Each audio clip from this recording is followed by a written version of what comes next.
Ok, pessoal. Então, dando as boas-vindas para vocês, depois desse tempo que nós passamos sem aula, eu vou iniciar fazendo uma pequena revisão daquilo que nós já tínhamos estudado nesses 20 e poucos dias de aula, de fevereiro até março, né?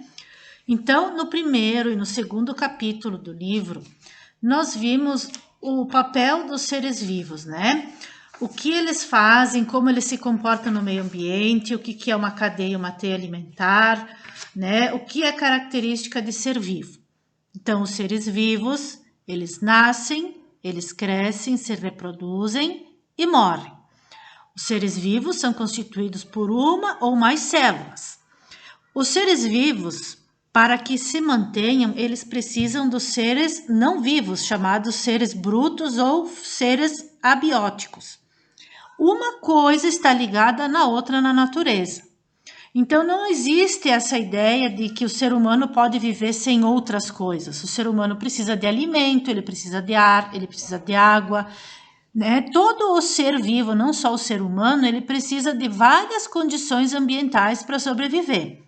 E é isso que a gente vai trabalhar nesses primeiro, segundo, terceiro, quarto, quinto capítulo do livro, tá? Então, só relembrando aquela primeira parte inicial, nós vimos que os seres, eles podem ser classificados de acordo com a alimentação em herbívoros, carnívoros ou onívoros. Os carnívoros são que se alimentam exclusivamente de carne. Herbívoros de vegetais e os onívoros se alimentam das duas coisas. Outra forma de classificar a alimentação dos seres vivos é de acordo com o seu comportamento dentro de uma cadeia alimentar, que é o que a gente vai ver no próximo slide. Bem, então, pessoal, agora nós vamos relembrar o que é uma cadeia alimentar. Então, uma cadeia alimentar é um processo que ocorre dentro de um ambiente em que um ser vai servir de alimento para o outro. Então, vamos só relembrar o seguinte. A planta, ela se alimenta de sais minerais e de luz solar. Então, todos os seres que se alimentam de sais minerais que vêm da terra, da raiz, né, que elas absorvem através da raiz junto com a água, e da luz solar, nós chamamos esses seres de seres produtores. Todos os animais são chamados de consumidores. Um animal se alimenta de outro animal ou se alimenta de uma planta. E os seres chamados decompositores são aqueles que decompõem esses seres quando eles morrem. Eles vão fazer com que os seres se desmanchem, vamos dizer assim, através da fermentação de bactérias, pela ação dos fungos, né? E eles vão transformar esses seres novamente em sais minerais para que a planta absorva esses sais minerais no seu crescimento. Então, nós vamos voltar no seguinte. A planta, ela é classificada como um ser produtor. Os animais são chamados de consumidores. Os fungos e as bactérias que desmancham a matéria orgânica e devolvem a matéria para a terra são chamados de decompositores. Dentro do grupo dos consumidores dos animais, a gente classifica eles como consumidores primários, consumidores secundários, terciários, quaternários e assim por diante.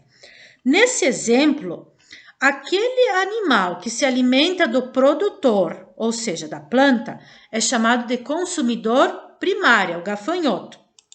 Já o sapo é o consumidor secundário, porque ele come o primário. A cobra é o consumidor terciário, porque come o secundário. O gavião é o consumidor quaternário, porque se alimenta do terciário, que é a cobra. Então, isso é uma cadeia alimentar. Nós vamos ver mais adiante que na natureza, dentro de um ecossistema, as cadeias se misturam, porque a gente não vai encontrar um ambiente que só tenha 4 ou 5 tipos de animais e um tipo de planta. São várias plantas, vários animais que se entrelaçam entre si nessa questão de se alimentar um do outro. E aí vão formar uma outra coisa chamada teia alimentar, que é o que a gente vai ver daqui a pouquinho.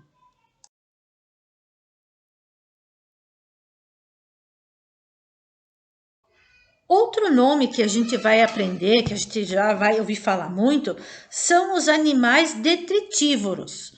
O urubu, a minhoca, aquele besouro que a gente chama também aqui conhecido como vira-bosta, né? São animaizinhos que se alimentam de restos de animais já mortos, de animais ou de plantas mortas. Mas eles não são fungos e nem bactérias, então eles não são decompositores. Eles são sim consumidores do tipo detritívoros. Um consumidor detritívoro se alimenta de restos mortos, sejam vegetais mortos ou animais mortos, tá? Então a gente não pode confundir decompositores com consumidores detritívoros. E nós temos um exemplo então de teia alimentar. Então, uma teia alimentar nada mais é do que um conjunto de várias cadeias alimentares no mesmo lugar.